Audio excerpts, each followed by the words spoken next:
How you doing, folks? Well, this is a bit of a kind of stream of consciousness sort of video. I decided I would take the opportunity while sitting here in my living room watching YouTube videos of other people modifying cars. Cletus McFarland, actually, at the moment. It's kind of an interesting project he's doing with that rotary engine. Um, I have big plans for the camper, and if you watched the previous video, I went up to the shed to have a look at it and see what the situation was. And I'd always said that if I had any more problems with that engine, I was not doing anything with it, and it was coming out. And to be honest with you, it sounded dog rough when I started it in the bottom end. The fuel pump is shot anyway. I knew that, and myself, my wife, and a child are supposed to be going away in a few months' time to down through France and into northern Spain, and I don't trust that engine to do it. So, what's the option? Change the engine. That's what we're doing. Okay, so since I last spoke to you, I've picked up a new engine and I've picked up a gearbox. So, Ross here, glutton for punishment. I have now got a Volkswagen AHU engine from a Seat Alhambra. I have a gearbox from a B5 Passat, and I have to make them work in the camper van. But what I want to do first of all is I want to make sure that they all work together and everything is okay. Um, but the main thing to do here is to get it working on the garage floor before I put it next or near the van. Well, when I say next or near the van, it's in the back of the van at the moment. So the last jobs that the van has to do is to deliver its new engine back down to my home and my garage. So what is the state of play at this point?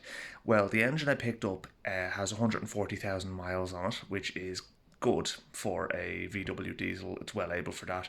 In a Volkswagen Charan slash Seat Alhambra, you can't imagine that's going to have been particularly hard mileage. People don't race those people carriers. So it's been in kept in reasonably good condition so far as I can tell. Now, the problem I have noticed with it is that the turbo has eaten something, and the impeller on the compressor side has got a lot of FOD, damage to the leading edges of the blades.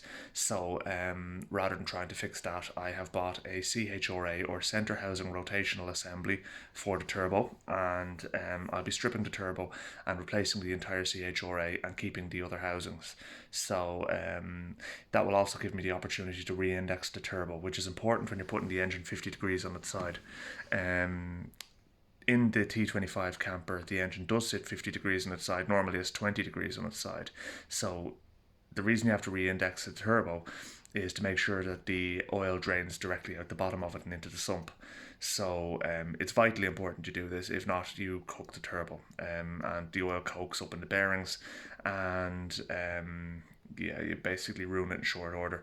So we can't have that. So I've ordered the CHRA. I have the gearbox and I have the engine. Now, the engine, I have no idea how myself and Jer, the guy I bought it from, absolutely sound bloke, by the way. Thanks, Jer. Um, I have no idea how he managed to get it into the back of the van because it weighs an absolute ton and we did not have any lifting equipment.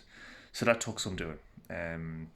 But a lot of lifting, a lot of pulling and dragging, and it was not dignified at all.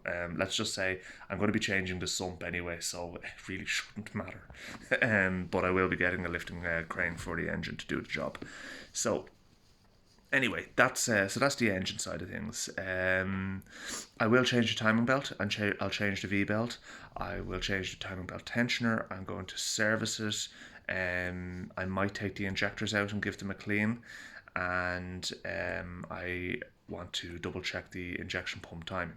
So that's what needs to be done on the engine. I also need to go through the wiring, because this engine has an ECU and the AAZ that's in the van at the moment doesn't have an ECU. There's a lot more wiring involved. Now, the benefit of this engine is the fact that it was modified to go into a Mark 1 Golf already, so a lot of the hard work is done. I just have to try and make sense of the wiring, trace a few wiring diagrams, try and figure that out, and I have to plug it all in and make sure it all works. There's been couple of connectors put onto the harness for Mark 1 Central Electric 1 electrical systems, which I will not be using in the van, unfortunately. It would be convenient if they were the same, but they're not. So a few changes needed there. But nothing I can't figure out, to be honest with you. Car electrics don't scare me too much. This is probably one of the more kind of detailed jobs I've done. So yeah, so that's anyway. As I said, that's the engine. As for the gearbox, well, that's a whole other ball game. A Passat has a longitudinally mounted engine, and in much the same way as the van, the differential is between the gearbox and the engine, and it's a transaxle basically. Um, so what that basically means is the differential and the gearbox are all one unit, but it's going to be driving the back wheels of the van. It drives the front wheels in the Passat. Now, if I was to put the gearbox in the way it is and just bolt it in, put the CV joints on and all that as well too, get CV joint adapters, oh, it'd be great. I mean, I'd have five reverse gears and one forward, so not the most practical thing in the world. So how do you get around that?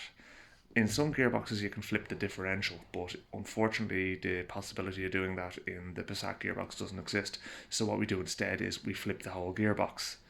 So that means getting an adapter plate to mount the gearbox upside down, getting different gearbox mounts, getting some material machined off the bell housing of the gearbox to allow for the adapter plate, because otherwise you're spacing it out 15 mil, which is the thickness of the adapter plate, and the splines won't mesh with the clutch, and the spigot shaft won't go into the spigot shaft bearing in the center of the crankshaft, which I actually have to install one of those bearings as well. Not a big job, by the way, and then I have to get another starting motor as well too, and so. We'll be running a 1.9 AHU TDI engine, which develops a whopping 90 horsepower, coupled with a Passat gearbox 5-speed, and we also have to come up with a cable operated shifter mechanism, because an upside down H pattern on the wonky gear selector in the T25 doesn't really appeal to me.